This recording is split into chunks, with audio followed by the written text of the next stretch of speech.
Haleluya, puji nama Tuhan, sidang jemaat Tuhan yang diberkati oleh Tuhan Yesus Kristus. Puji Tuhan, bertemu lagi kita semua dalam program GPDI VMM Menyapa. Mari kembali kita membaca renungan firman Tuhan kita pada hari ini yang terambil dalam kitab Markus pasalnya yang keempat di ayatnya yang ke-8.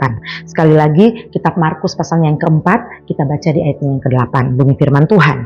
Dan sebagian jatuh di tanah yang baik, ia tumbuh dengan suburnya dan berbuah. Hasilnya ada yang 30 kali lipat, ada yang 60 kali lipat, ada yang 100 kali lipat. Haleluya, puji nama Tuhan. Saudara-saudara, kita melihat ini adalah Yesus ketika sedang memberikan perumpamaan tentang seorang penabur. Saudara yang diberkati oleh Tuhan Yesus Kristus, kita tahu ya, selama Yesus berada di dalam dunia, dia selalu berbicara dalam bentuk perumpamaan dan perumpamaan.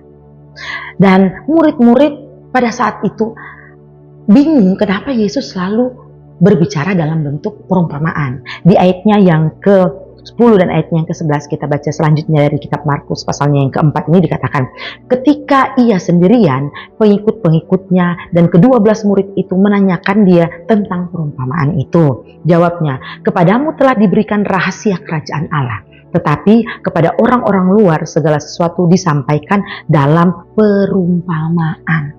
Jadi saudara-saudara, kenapa Yesus harus berbicara dalam bentuk perumpamaan? Karena kepada kita di sini dikatakan sudah diberikan kunci kerajaan surga. Kita sudah diberikan pemahaman, kita sudah memahami kebenaran firman Tuhan. Tetapi orang yang di luar sana harus diberikan dalam bentuk perumpamaan. Kita harus bersyukur ya saudara-saudara, karena kita lebih mengerti akan firman Tuhan. Mungkin berbeda dengan orang-orang di luar sana yang harus diberikan pengertian dalam bentuk perumpamaan. Itu maksud Yesus dari pembacaan di ayatnya yang ke-10 dan ayatnya ke-11 ini. Namun di ayatnya yang di kitab Matius ya saudara-saudara, Matius pasalnya yang ke-13, kita melihat dengan perikop yang sama ya saudara-saudara, namun ini lebih detail lagi saudara-saudara. Yesus menjelaskan.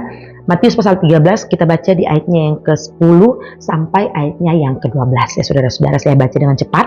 Maka datanglah murid-muridnya dan bertanya kepadanya, mengapa engkau berkata-kata kepada mereka dalam perumpamaan? Jawab Yesus, kepadamu diberi karunia untuk mengetahui rahasia kerajaan sorga, tetapi kepada mereka tidak. Karena siapa yang mempunyai, kepadanya akan diberi, sehingga ia berkelimpahan. Tetapi siapa yang tidak mempunyai, apapun juga yang ada padanya akan diambil daripadanya. Haleluya saudara-saudara. Kenapa Yesus harus memberikan perumpamaan? Di sini berbeda lagi, Yesus berkata bahwa kepadamu diberikan karunia untuk apa saudara-saudara? Mengetahui rahasia kerajaan surga. Kepada kita sudah diberikan karunia untuk mengetahui rahasia kerajaan surga saudara-saudara. Tapi kepada mereka orang-orang yang di luar sana tidak. Dan oleh sebab itu kenapa Yesus harus memberikan perumpamaan. Sekali lagi kita bersyukur ya saudara-saudara, kalau kita membaca firman Tuhan dan kita bisa memahami firman Tuhan.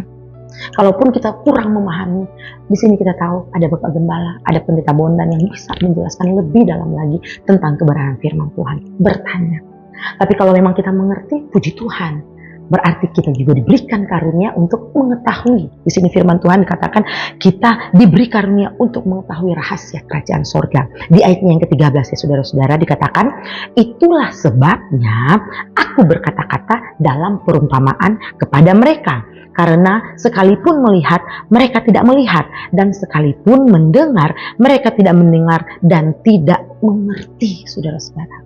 Nah, inilah maksudnya kenapa Yesus harus memberikan perumpamaan, karena sekalipun mereka melihat, mereka tidak melihat. Sekalipun mereka mendengar, mereka tidak bisa mendengar dan tidak mengerti. Haleluya, puji nama Tuhan. Luar biasa firman Tuhan yang kembali datang dalam kehidupan kita saat ini ya saudara-saudara.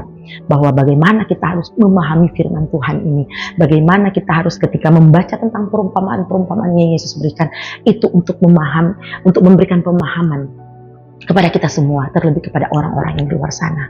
Namun kita bersyukur kalau kita sudah mengerti. Sekali lagi saudara-saudara, kita sudah diberikan karunia untuk mengerti. Bahkan kunci kerajaan surga dikatakan untuk bisa memahami firman Tuhan. Sehingga saudara-saudara kita semakin ditambahkan dan ditambahkan. Amin. Puji nama Tuhan. Kita berdoa bersama-sama agar supaya firman Tuhan yang kita selalu baca setiap hari diberikan Roh Kudus bagi kita untuk lebih memahami saudara-saudara, untuk lebih mengerti lagi. Sehingga kita semakin diperkaya dengan firman Tuhan. Haleluya, puji nama Tuhan. Mari kita berdoa. Terima kasih ya Tuhan buat firman-Mu yang kembali datang dalam kehidupan kami. Kami percaya Tuhan, hikmat dan Roh Kudus yang Engkau berikan bagi kami, memberikan kami pengertian yang lebih dalam lagi tentang kebenaran firman Tuhan. Sehingga kami tahu ya Tuhan, Engkau Allah yang mampu memberikan karunia kepada kami untuk bisa memahami dan mengerti akan kebenaran firman Tuhan. Terima kasih Tuhan, terima kasih buat terus seluruh sidang jemaat Tuhan GPDI Firman Mas dimanapun berada. Mari Engkau Allah menyertai, memberkati, yang lemah Tuhan Engkau kuatkan, yang sakit Tuhan Engkau sembuhkan di dalam nama Yesus. Kami mengucap syukur ya Tuhan, dalam nama Tuhan Yesus Kristus. Haleluya, puji Tuhan. Amin. Tuhan Yesus memberkati.